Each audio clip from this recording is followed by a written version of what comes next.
इस वक्त हमारे साथ पीलीभीत की राजनीति में बड़ा बदलाव देने वाले स्वामी प्रवक्तानंद जो जिला पंचायत सदस्य भी है, और साथ ही आपको बताएं कि 2017 में भाजपा से विधानसभा का टिकट मांगा था, लेकिन उसके बावजूद भी पार्टी ने उनको टिकट नहीं दिया और एक लंबे अरसे से भाजपा की लगातार सेवा कर रहे हैं कार्यकर्ता के रूप में। और 2019 में उन्होंने फिर दोबारा भाजपा ज्वाइन की थी। हालांकि 17 में टिकट ना होने पर उन्होंने भाजपा का दामन छोड़ दिया था और राजनीति से 2017 का चुनाव भी लड़ा था, लेकिन इसके बाद 2019 में फिर दोबारा उन्होंने भाजपा को ज्वाइन किया और 2021 में एक मजबूत जिला पंचायत अध्यक्ष के प्रबल दावेदार के रूप में भाजपा से दोबारा टिकट मांगा, लेकिन भाजपा के तरफ से उनको टिकट के रूप में नदारद कर दिया गया, उनको नकार दिया गया। इसके बाद उन्होंने भाजपा का दामन छोड़कर बगावत करके दोबारा सपा का दामन थाम लिया। हमारे साथ खुद स्वामी प्रवक्तानंद जी, उन्हीं से बात करेंगे और तमाम जो पीलीभीत की राजनीतिक भूचाल है उसमें वजह जानेंगे कि आखिरकार क्या वजह थी लगातार लंबे अरसे के बाद सेवा करने के बावजूद भी भाजपा ने उनका साथ क्यों नहीं दिया। स्वामी जी, स्वागत है आपका। स्वामी जी, लगातार आपने 2017 में टिकट मांगा, नहीं मिला, 2021 में टिकट मांगा, नहीं मिला, क्या लगता वजह क्या है आखिरकार? सबसे पहले मैं देश के सभी नागरिकों को नमस्कार बोलना चाहूँगा और मैं चैनल के माध्यम से बताना चाहूँगा कि देश के प्रधानमंत्री माननीय नरेंद्र मोदी जी को सपनों का जो भारत बनाना चाहते थे जी, मुझे लगता नहीं है कुछ गलत लोगों की नीतियों के कारण वो सपना पूरा होता हुआ दिखाई नहीं दे रहा है। क्योंकि जब छोटा कोई कार्यकर्ता काम करता है, जमीनी स्तर से निकल कर आता है और उसके सामने जब टिकट के समय बहुत सारी गलत लोगों के कारण गलत नीतियां प्रकट की जाती हैं, जो मैं खुलकर अभी बताना नहीं चाहूँगा। बहुत सारे चेहरे बेनकाब होंगे। जो चीज़ें मेरे सामने आई, मैं चाहूँगा कि जब मैं लगभग 1.5 महीने से चुनाव के बाद से मैं घूमता फिर रहा हूँ, सभी से मिलता फिर रहा हूँ, सभी से मेरी मांग थी क्योंकि उत्तर प्रदेश में भारतीय जनता पार्टी की सरकार है, केंद्र में भी भारतीय जनता पार्टी की सरकार है और पीलीभीत जनपद को 2021 त्रिस्तरीय पंचायत चुनाव में अन्य पिछड़ा वर्ग सीट आरक्षित की गई और जब अन्य पिछड़ा वर्ग को आरक्षित किया गया तो हमारा एक हक बनता था, पर फिर भी मैं जिला पंचायत सदस्य का चुनाव नहीं लड़ना चाह रहा था। मुझे संगठन की ओर से जिले के सभी सर्वोच्च पद पर आसीन संगठन के लोगों ने मुझसे कहा कि आप जिला पंचायत सदस्य लड़िए और आपको हम जिला पंचायत अध्यक्ष की सीट दिलाएंगे क्योंकि अन्य पिछड़ा वर्ग सीट आरक्षित हुई। बहुत सारे वरिष्ठ लोगों पहले से मुझे लगा कि संगठन की बात माननी चाहिए और शुरू से मैंने संगठन की बात मानी और मैं चुनाव को लड़ा और 5,500 मतों से लगभग मुझे ही रहा। साथियों, मैं आपको बता दूं कि जब टिकट की बात आई तो मेरे सामने बहुत सारी चीजें आई। स्वामी जी, क्या कुछ चीजें आई? दर्शक जानना चाहते हैं, आप स्पष्ट रूप से बोलिए, पीलीभीत के लोग समझना चाहते हैं, जानना चाहते हैं कि आखिरकार क्या वजह रही, किन चीजों की डिमांड की गई जिससे आपको भाजपा से टिकट नहीं मिल पाए, थोड़ा स्पष्ट रूप से बताने का प्रयास करें। देखिए, वो आप सब जानते हैं, बिना बताए पूरा देश समझ सकता है। मैंने एक लाइन में बोला था कि माननीय मोदी जी के सपनों के भारत में जो कुछ चंद लोग हैं जिनकी गलत नीतियां हैं, जो नहीं चाहते हैं कि माननीय मोदी जी का सपनों का भारत बने, दलित शोषित पिछड़ों का हक मारने की तैयारी और ये टिकट ऐसे व्यक्ति को दिया जा रहा है पीलीभीत जनपद का जो कि अन्य पिछड़ा वर्ग आरक्षित है और वो व्यक्ति सामान्य सीट से है और ऐसे व्यक्ति को कई लोगों के द्वारा इस टिकट को ऊपर से कराया गया, जबकि मैं शुद्ध अन्य पिछड़ा वर्ग से आता हूँ। मेरे लिए नहीं सही था तो किसी अन्य पिछड़ा वर्ग के किसी और व्यक्ति को दिया जाता, मैं उसका स्वागत करता। इन गलत नीतियों के कारण मैंने अपने को देखा कि मेरी दम घुटने लगी और मैं उस घुटन को महसूस कर रहा था। इसलिए मैंने देखा कि जिले में जितना हमारा पिछड़ा वर्ग है, दलित है, शोषित है, उनकी जो इच्छा हो रही है, मैंने उपेक्षा को सहन ना कर सका और मैंने उत्तर प्रदेश में माननीय समाजवादी के राष्ट्रीय अध्यक्ष श्रीमान अखिलेश यादव जी से वार्ता हुई मेरी, उन्होंने मेरा स्वागत किया, अभिनंदन किया और मैं उनसे व्यक्तिगत प्रभावित हूँ क्योंकि वो हमेशा पिछड़ों की लड़ाई लड़ते हैं, दबे कुचले शोषित लोगों की लड़ाई लड़ते हैं और मैं अब उनका दामन थाम चुका हूँ पूरी तरह से। मैंने समाजवादी को ज्वाइन कर दिया और मैं अब अपने लिए नहीं, जो भी नेतृत्व हमारा निर्देश करेगा, हमारी पार्टी की राष्ट्रीय अध्यक्ष जी जो हमें निर्देश करेंगे, मुझे भले ही कुछ मेरे ना मिले, मुझे उसकी परवाह नहीं, लेकिन मैं अब पिछड़ों की, दलितों की, शोषितों की आवाज बनूंगा और मैं उनके हक के लिए करूंगा। स्वामी जी, क्या लगता है कि भाजपा के कार्यकर्ता होने के साथ साथ आप गांधी परिवार के यानी कि जो चाहे मेनका गांधी की बात करें, अपने वरुण गांधी की बात करें, आप बेहद करीबी माने जाते हैं। आपने सपा ज्वाइन की कल, क्या वरुण गांधी ने आपको रोकने का प्रयास किया? देखिए, वरुण गांधी जी से आप मेरे काल डिटेल निकलवा लें, अभी तक मेरी कोई बात नहीं हुई। उन्होंने सबसे पहले मुझसे मना कर दिया कि स्वामी जी आपको चुनाव नहीं लड़ना। तो मैं आपको स्पष्ट बता रहा हूँ। और रही बात उनसे संबंध की, तो वो मेरे व्यक्तिगत संबंध थे और आज भी हैं, अगर आगे भी रहेंगे। पर पार्टी में मैं अब समाजवादी भी हूँ, जो भी निर्णय होंगे अब वो समाजवादी पार्टी के निर्णय होंगे, उनका मैं अनुपालन। स्वामी जी, अगला सवाल आपसे कि जिस तरह से वर्तमान के जो हालात हैं पीलीभीत भाजपा संगठन के, आपको नहीं लगता कि बीते 20 सालों से अगर वर्तमान की तुलना करें तो वर्तमान में भाजपा का संगठन को काफी कमजोर हो मैं आपको बताना चाहूँगा कि मेरे अंदर कोई राजनीतिक आकांक्षा नहीं थी। 2009 से मैं सांसद का जब चुनाव हुआ था 2009 में, उसी समय से मैं राजनीति में सक्रिय हुआ। मैंने भारतीय जनता पार्टी को चुनाव बचपन से वोट दिया। मैं इसी जनपद का मूल निवासी हूँ और सदैव हमने भाजपा को वोट दिया। लेकिन 2009 के बाद जब मुझे इंगित किया गया कि आपको विधानसभा लड़ना है, मेरे अंदर आकांक्षा पैदा की गई। मैं बिल्कुल निस्वार्थ भाव से संत जीवन में अपना जीवन यापन कर रहा था। मुझे कोई लालच, कोई सत्ता की भूमि थी, पर मेरे अंदर ऐसी आकांक्षाएं डाल दी गई। और जब आकांक्षा बन जाती है तो आदमी कहीं न कहीं विसर हो जाता है। 2012 में भारतीय जनता पार्टी ने मुझे विश्वास जताया था, मुझे टिकट दिया। मैं चुनाव लड़ा पहली बार, मैं दूसरे नंबर पे था। और उसके बाद 2012 से 17 तक मैंने लगातार गरीबों के लिए, शोषितों के लिए, दबे कुचले पिछड़े लोगों के लिए काम किया। किसी गांव में आग लग जाती थी, मैं उस घर के लिए राशन वस्त्र लेकर पहुंचता था उन गरीबों की। चाहे मैं अपना घर बेचता था, जमीन बेचता था, किसी भी तरह से मैंने वहां जाकर उन गरीबों की मदद की। कोई विधवा बेसहारा माताएं आती थी, मैं उनको वस्त्र भूषण में मीडिया से दूर रखता था, सोशल मीडिया में भी नहीं देता था, अखबारों पर मैं उन गरीबों के लिए करता था, चाहे मुझसे जैसे बनता था। मैंने कभी अपने दरवाजे से एक साधु होने के बाद, जबकि साधु भिखारी होता है, मांगने वाला होता है, पर मैंने गुरबाणी में पढ़ा था, देता दे देता था, मैं जुगन जुगन दाता था। गुरु नानक देव जी कहते हैं कि तू देने का संकल्प ले, मैं तुझे देने वाला बना दूंगा। तो मेरे अंदर वही संकल्प था कि मैं लोगों की मदद करूंगा और मैं करता था। स्वामी जी, अगला सवाल आपसे कि आप लगातार पिछले कई सालों से भाजपा की निस्वार्थ सेवा कर रहे थे। आपने 2017 में बलिदान दे दिया, टिकट नहीं हुआ, आपने तब भी चीजों को मैनेज किया। क्या आपको नहीं लगता कि वर्तमान में कई खेमे कई गुट है भाजपा के पीलीभीत में, उसी का खामियाजा आपको भुगतना पड़ा? देखिए, ये अब साफ नजर आ रहा है कि अगर ऐसी स्थिति नहीं होती तो निश्चित है कि मैं यहाँ पर नहीं होता। अब स्थिति वहाँ पर ठीक नहीं है, और जहाँ पर अनुशासनहीनता और जहाँ पर निष्पक्षता, जहाँ पर ईमानदारी ना हो, और ईमानदारी से निचले स्तर को ऊपर के स्तर पर सूचनाएं देनी चाहिए थी कि स्वामी प्रवक्तानंद ही इस सीट के लिए हकदार है और ये टिकट उनको होना चाहिए था। क्योंकि जिले की जनता के लिए सुबह से लेकर 24 घंटे में 18 घंटे का काम करता हूँ। आप जिले में सर्वे करवा लें, कहीं से पूछवा लें, स्वामी प्रवक्तानंद सुबह उठता है तो लोगों के लिए, शाम को सोता है, तो रात के 12, साढ़े 12, 1 बजे तक मेरे पास कॉल आती है, मैं लोगों की मदद करता हूँ। स्वामी जी, लगातार जो भाजपा के लोग आपके ऊपर कटाक्ष कर रहे हैं, कई लोगों का कहना कि जो स्वामी जी है वो दल बदलने में माहिर है। क्या आपको नहीं लगता कि लगातार दल बदलने से साथ कमजोर हो जाती है? देखिए, दल बदलने की बात मेरे पर लागू नहीं होती। बहुत सारे राजनीतिक लोग हैं जो जब कहीं इधर अपमान होता है तो दूसरी तरफ आदमी जाता है, जब उसे न्याय नहीं मिलता है एक कोर्ट तो दूसरी कोर्ट में जाता है, एक वकील से काम नहीं चलता दूसरी पास जाता है। अब हमें वहाँ पर न्याय की स्थिति नहीं लगी, अन्याय ज़्यादा करने लगा, तो मैं अपने को रजिस्टर नहीं कर सका, इसलिए मैं दिमाग से। स्वामी जी, अगला सवाल आपसे कि आप वर्तमान में सपा के जो जिला पंचायत अध्यक्ष के प्रबल दावेदार है, पूरी मजबूती के साथ आप चुनाव लड़ रहे हैं पीलीभीत से, क्या लगता है आप वर्तमान में किस पोजीशन पे खड़े हैं आप? देखिए, हमारे पास धन नहीं है, ये पहले से स्पष्ट है जी। मेरे पास जो भी था मैं गरीबों की सेवा में खर्च करता हूँ।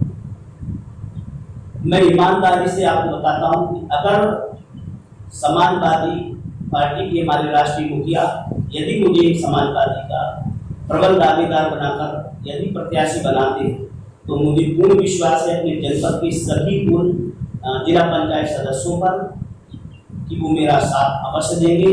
मुझे पूर्ण विश्वास है कि ये लड़ाई हम लोग जीतेंगे और सब सदस्यों की जरूर से।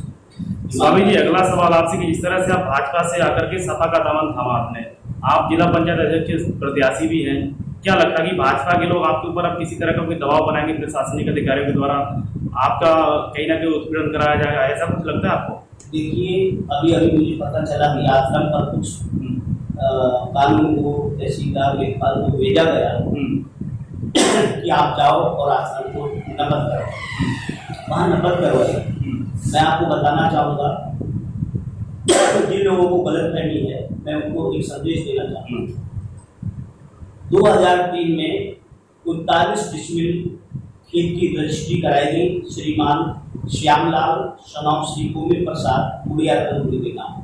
वो मेरे गुरु भाई थे, मेरे विशिष्ट थे। उन्होंने उस बैनामे को कराकर मुझे आश्रम बनाने की अनुमति दी। मैंने उसमें जो भी मेहनत करके संघर्ष करके लगाने का काम किया, वह आश्रम मैं समाज के लिए समर्पित कर चुका हूँ और अभी भी वो मेरे नाम नहीं बल्कि श्यामलाल के नाम भी है। और जिस दिन वो सब पूरी तरह से बन जाएगा, मैं एक ट्रस्ट बनाकर बहुत सुंदर सा प्यारा सा और उस समाज को समर्पित करूँगा, जिससे वहाँ पर सैकड़ों लोग दीन गरीब बेसहारा लोग वहाँ पर सहारा हासिल कर सकें। यही मेरा सपना है। तो आपको लगता है कि आप सपा में जब से आपने ज्वाइन किया, भाजपा के लोग लगातार आपके ऊपर उत्पीड़न कर रहे हैं, दबाव बना रहे हैं, परेशान कर रहे हैं? दबाव बनाया जा रहा है और मुझे भरोसा है, मुझे अपनी जान का भी खतरा है, क्योंकि मेरे साथ कुछ भी अपनी घटना भी घटा सकते हैं। जिस तरह से हमारे छोटे भाई, मैं उनका बड़ा सम्मान करता हूँ, सम्मानित हैं हमारे इस जिले के भारतीय जनता पार्टी के जिलाध्यक्ष आदरणीय श्रीमान संजीव सिंह जी। उनके कुछ बोल ऐसे मैंने सोशल मीडिया पर देखे, मुझे बड़ा अजीब सा लगा। मैं उनका बड़ा आदर करता हूँ, आगे भी करता रहूँगा। मुझे ऐसे चीज़ों की उनसे उम्मीद नहीं है। मुझे भरोसा है कि वो ऐसे पद पर हैं और निश्चित तौर से वो ऐसे ही शब्द बोलेंगे जिससे किसी को कष्ट न। स्वामी जी, अभी आपने कहा कि आपकी जान को खतरा है, आपकी कोई हत्या भी करा सकता है। किन लोगों से खतरा? आपको भाजपा के लोगों से खतरा है या प्रशासनिक लोगों से खतरा है? देखिए, ये बात तो मैं आपको स्पष्ट नहीं कह सकता हूँ, लेकिन सब जानते हैं कि कौन हमारे साथ क्या कर सकता है। हम चाहेंगे कि आप दर्शकों को थोड़ा बताएं कि किन लोगों से खतरा, भाजपा के लोगों से खतरा है या किसी अधिकारी के जरिए खतरा है, आपके ऊपर लगातार प्रताड़ित किया जा रहा है, आपके ऊपर दबाव बनाया जा रहा है? देखिए, आज केंद्र में सरकार भारतीय जनता पार्टी, उत्तर प्रदेश में सरकार हमारी भारतीय जनता पार्टी की है, इसके मुखिया माननीय श्रीमान अखिलेश यादव तो नहीं है, अभी योगी आदित्यनाथ जी हैं और एक अच्छे छवि के मुख्यमंत्री हैं। मुझे उम्मीद है कि वो लोग ऐसी घटना को नहीं होने देंगे, क्योंकि वो एक अच्छा राष्ट्र बनाना चाहते हैं। लेकिन अगर ऐसी कोई घटना घटती तो ये बड़ी दुष्टता और अज्ञानता करना। स्वामी जी, भी भाजपा के कई लोगों से हमारी बात ही, वो खुद कह रहे हैं कि स्वामी जी जिस तरह से लगातार भाजपा में शामिल थे, लेकिन वो निस्वार्थ सेवा न करके उनको एक पद की अभिलाषा थी, पद का मोह था, और जब उनको वो नहीं मिला तब उन्होंने भाजपा का दामन छोड़ दिया। मैं आपको उन लोगों को एक संदेश देना चाहता हूँ जो लोग ये बात कह रहे हैं। मैं उनको एक संदेश देना चाहता हूँ, साथियों जी, आश्रम पर मेरे 10-20 लोग भोजन करते हैं सुबह से शाम। मैं उन लोगों से पूछना चाहता हूँ, कौन कौन लोग हैं जो आश्रम की व्यवस्था को देखते हैं? कौन वो लोग हैं जिन्होंने आश्रम की दिनचर्या को संभालने का प्रयास किया? आपने कभी कल्पना नहीं की होगी कि स्वामी प्रवक्तानंद किस तरह की व्यवस्था को चला है। पूरी वृद्ध माताएं आती हैं, पूरे सहायक लोग आते हैं, भोजन वस्त्र की व्यवस्था, संतों की व्यवस्था, संतों के भोजन की व्यवस्था, संतों के वस्त्रों की चिंता, दक्षिणा देकर विदा करके सम्मान करना, आपको क्या मालूम सब चीज़। और ये सारी व्यवस्थाओं के लिए उनकी आवश्यकता होती है। दूसरी बात, मैं सुबह उठता हूँ, रात तक काम करता हूँ पब्लिक के लिए, और जब मेरे पास फोन आता है बीसलपुर विधानसभा से, बठेड़ा से, बेहड़ी से या पूर्णपुर से मुझे वहाँ जाना पड़ता है, अगर मैं एक मोटरसाइकिल से या पैदल तांगे से जाऊँगा तो निश्चित है कि बहुत समय लगेगा। उसके लिए एक वाहन की आवश्यकता है जी। मेरे पास एक वाहन है, स्कॉर्पियो गाड़ी, जिसका 10,77,000 मेरे ऊपर फाइनेंस है। अभी आप मेरी ID को निकल रहा है, कागज देख लें। और 20,865 रुपये उसकी महीने की किस्त है, वो मैं उसको अर्जित करता हूँ। और मैं जब जाता हूँ गाड़ी घोड़े से तो मैं लोगों को काम करने में सफल हो पाता हूँ। यदि मैं पैदल या तावे जाऊँगा तो निश्चित तौर से मैं उनके मांग कराने में सफल हूँ। स्वामी जी, अगला सवाल आपसे कि जिस तरह से मेनका गांधी जिले में सांसद रही, हालांकि उनके पुत्र वरुण गांधी भी हैं, उन लोगों से काफी आपके करीबी संबंध रहे, बेहद करीबी आप बताए जाते हैं, लेकिन जिस तरह से आज आपने सपा का दामन थामा है, आप उनके दुर्विरोधियों के साथ मिल गए। चुनाव है, आप खुद कह रहे हैं कि आपकी जान को खतरा है, आपको लगातार प्रताड़ित किया जा रहा है। क्या वरुण गांधी इसमें किसी तरह से कुछ आपका सहयोग कर रहे हैं कि आपका प्रताड़ना ना हो या आपको प्रताड़ित किया जाए? किस तरह से उनको देखते हैं? देखिए, मैं आपको बता दूं, बार बार जिले में एक यही मैसेज आता है कि वरुण गांधी की खास खास जी, इसमें कोई दुराव नहीं। वो लोग मुझे राजनीति में सहयोग करते थे, वो इस जिले के सांसद थे, मैं उनका सम्मान करता हूं। मैं ही नहीं बल्कि सभी लोग सम्मान करते हैं, और सम्मान करना कोई बुरी बात नहीं है। 4 वेद 6 शास्त्र में बात मिली है दोए, सुख दीने सुख होते, दुख दीने दुख होते। सम्मान से सम्मान नहीं मिलता है और अपमान करने से अपमान मिलता है। मैंने सदैव एक सच्चा व्यक्ति हूँ, ईमानदार हूँ, सरल स्वभाव न मन उपलाई, जथा लाभ संतोष सदाई। मेरा हृदय सरल है, निष्कपट है, निश्चल है। मैं बहुत बड़ा राजनीतिक नहीं हूँ, मेरे अंदर छल प्रपंच नहीं, मैं धोखा नहीं देता किसी को। मैं जो बोलता हूँ स्पष्ट बोलता हूँ, मुँह पर बोलता हूँ। इसीलिए मैं राजनीति के पीछे हूँ, क्योंकि जो निश्चल व्यक्ति होता है, स्पष्ट बोलता है, उसके लिए वो लोग समझ नहीं पाते। सामने वाले मीठा बोलते हैं, पैरों में गिर जाते हैं, तलवे चाटते हैं, ऐसे लोगों को समझते हैं ये बहुत ही ऐसी है। और जबकि उन्हें पता लग जाएगा कि लोग सब बोले होते हैं, समय आने पर काटेंगे। हम सामने से लड़ते हैं, लोग साथ में रखते गद्दारी करते हैं, साथ में रहते हैं, नुकसान पहुंचाते हैं, पर मैं ऐसा व्यक्ति नहीं हूँ साथ में रहकर किसी को धोखा दूँ या उनका अपमान करूँ। रही बात सांसद जी की और माननीय मेनका जी की, तो उनसे मेरे व्यक्तिगत संबंध थे, आज भी हैं, आगे भी रहेंगे। उससे मेरी पार्टी से कोई मतलब। हमारी समाजवादी पार्टी में मैं अब शामिल हूँ। मैं उन निर्देशों का अनुपालन करूँगा जो हमारी पार्टी में निर्देश करेगी, मैं उस निर्देश करूँगा। स्वामी जी, भाजपा के गद्दावर नेता गुरभाग सिंह, उनके बराबर में आप टक्कर दे रहे हैं। आपको नहीं लगता कि लगातार आपकी पार्टी के लोगों ने कई बयान दिए कि भाजपा के जो कैंडिडेट है वो सदस्यों का खरीद फरोख्त का कारोबार कर रहे हैं, शुरू कर दिया है? देखिए, अब वो पैसे वाले लोग, गरीब लोग हैं, हम तो साधु ठहरे, तो गरीब लोग हैं। हम तो हाथ जोड़कर अपने सदस्यों का सम्मान सौर उड़ाकर ही कर सकते हैं, फूल माला पहना सकते हैं। और अगर वो भी चाहते हैं कि मानिए हमारे देश के यशस्वी प्रधानमंत्री श्रीमान नरेंद्र मोदी जी का सपनों का भारत बने, तो निश्चित तौर पर वो लोग भी हमारा साथ देंगे और बिना पैसे की, बिना दंगल के वोट करेंगे और हम जीत कर जिला पंचायत की सीट समाजवादी की खातिर डालेंगे और पिछड़ों की लड़ाई में हम माननीय अखिलेश यादव जी का साथ देंगे। स्वामी जी, भाजपा के लोग कह रहे हैं कि स्वामी जी ने सपा का दामन थाम के जिंदगी की बहुत बड़ी भूल कर दी, उनका राजनीतिक करियर पूरा चौपट हो जाएगा। क्या लगता है आपको, इस बात में कितना दम है? मैंने तो सब कुछ खो दिया, मेरे पास खोने को बचा नहीं, वो लोग क्या जान नहीं करते। अच्छा बताइए, 2017 में नहीं, आप भावुक मत होइए स्वामी जी, आप पीलीभीत की जनता से अपील करिए, बात करिए, उनको बताइए कि आपने कितना बड़ा त्याग बलिदान भाजपा के लिए दिया, लेकिन कुछ चीजें ऐसी रही कि आपको उन लोगों ने जो नहीं दिया तो देना चाहिए था। उन चीजों को रखिए लोगों के सामने, लोग जाने, आपकी भावना को समझें। मुझे बेहद दुख है जी, 24 घंटे में 18 घंटे काम करने वाले कार्यकर्ता को भाजपा ने खो दिया। जी, ऐसा कार्यकर्ता खो दिया जी, जिसकी लोग पहचान नहीं कर पाए।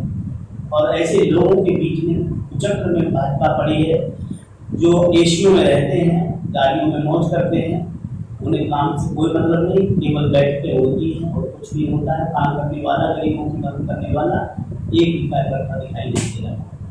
अच्छा स्वामी जी, अगला सवाल आपसे कि जिस तरह से पंचायत चुनाव का रिजल्ट है, भाजपा को करारी हार मिली पूरी यूपी में। 2022 का चुनाव है, आपको नहीं लगता कि 2022 में भाजपा को भारी नुकसान होने वाला है?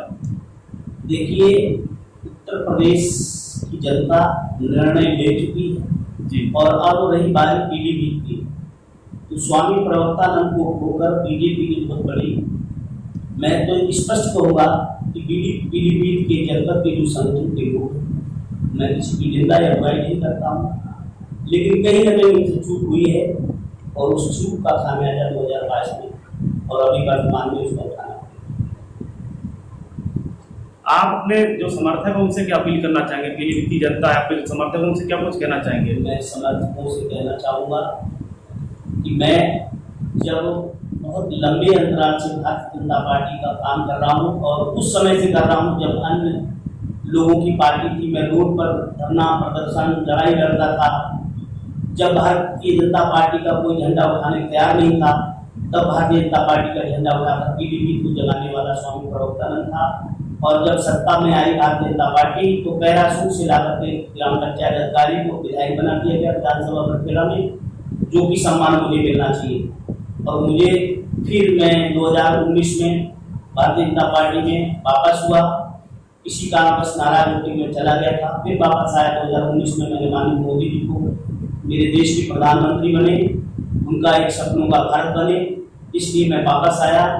और वापसी के बाद 2019 के बाद 2020 पार करने के बाद जब 2021 आया तो मुझसे कहा आप जिला पंचायत चुनाव लिए, हम आपको अध्यक्ष बनाएंगे। मैं मना कर रहा था, मेरे अंदर कोई आकांक्षा नहीं थी जिला पंचायत अध्यक्ष की, पर मुझे इतने सपने दिखा दिए गए संघ की तरफ से कि मुझे लड़ना पड़ा।